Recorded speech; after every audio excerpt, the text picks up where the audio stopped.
I still pause when I hear her name. It happens before I can stop it. A small hitch in my breath. Margaret, I'm 88 years old. I didn't think I would ever record something like this. I'm sitting alone at the kitchen table where I've had thousands of meals, most of them quiet, many of them unfinished. The house is too quiet now. That's usually when memories feel loudest. I've lived long enough that people assume I've made peace with things. They say that age brings understanding. What it really brings is time. Time to notice what never got said. Time to feel the weight of pauses you once thought were harmless. Her name still catches me off guard. I hear it on the television sometimes, or spoken by a stranger in a cafe. And for a moment, I'm not here anymore. I'm back in a different room, a smaller one, paint peeling near the window, a fan rattling even though it wasn't doing much good. She was standing near the door, her hand already on the handle, as if she didn't trust herself to stay too long. We weren't young then. People like to think regrets belong to the young, but they don't. We were grown women with routines and responsibilities and reasons we told ourselves were solid. We were good at explaining things away. She said my name first. I remember that clearly. The way she said it slowly, like she was testing whether it still belonged to me. I answered, of course, but not with what I should have said. I answered with something practical, something safe. I've spent years replaying that moment, not because it was dramatic, but because it was ordinary. Those are the ones that last. After she left, I stood in that room for a long time, long enough for the fan to stop rattling, long enough for the air to feel heavy and still. I told myself there would be another time. That felt reasonable then. Life has a way of moving forward even when you stay still.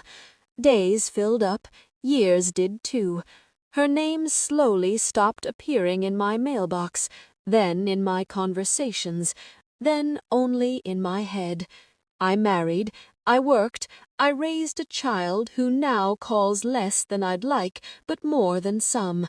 I became someone people described as steady, reliable. I wore those words like a coat, even when they felt too heavy for the season. But steadiness can also be a kind of hiding. I learned that much later.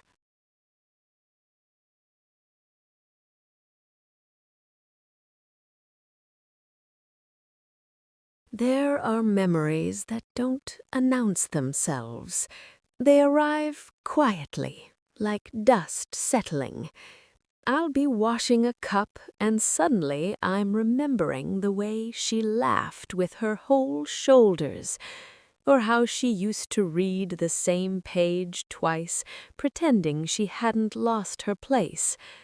I never told anyone about us, not really.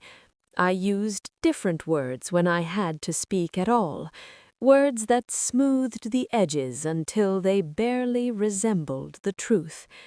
At the time, silence felt like protection, for her, for me, for the life I thought I was supposed to live.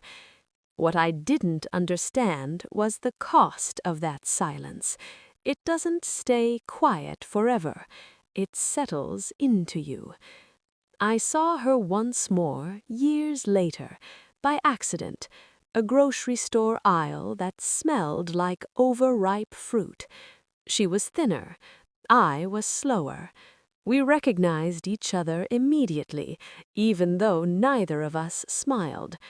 She said hello, just hello. I said it back. We stood there with carts between us, like a small border neither of us crossed. I noticed her hands, older hands, hands that had lived without mine. I wanted to say something then, anything, but the words felt unfamiliar, like a language I'd forgotten how to speak aloud. She nodded once, that was all. Then she walked away. I remember watching her back disappear around the corner and feeling something close inside me, not sharply, but finally. Time kept doing what it always does. It passed. People left. Some died. Some just drifted into stories you tell less often. Now, at 88, days feel different, not precious in a bright way, just thin, easy to see through. I think about her more than I expected to, not because I'm lonely. I've made peace with being alone. It's because I finally understand what that pause meant all those years ago. It wasn't fear exactly, it was waiting for a moment that never had any intention of arriving on its own. There's a cost to that kind of waiting. It doesn't announce itself with regret, it shows up as familiarity, as a life that looks complete from the outside and quietly unfinished from within. I don't blame my younger self the way I once did. She did what she knew how to do. She believed time was generous. Time isn't cruel, it's just honest. When I hear her name now, the pause feels different. It's not sharp anymore. It's soft, like acknowledging a scar without touching it. I don't imagine different endings.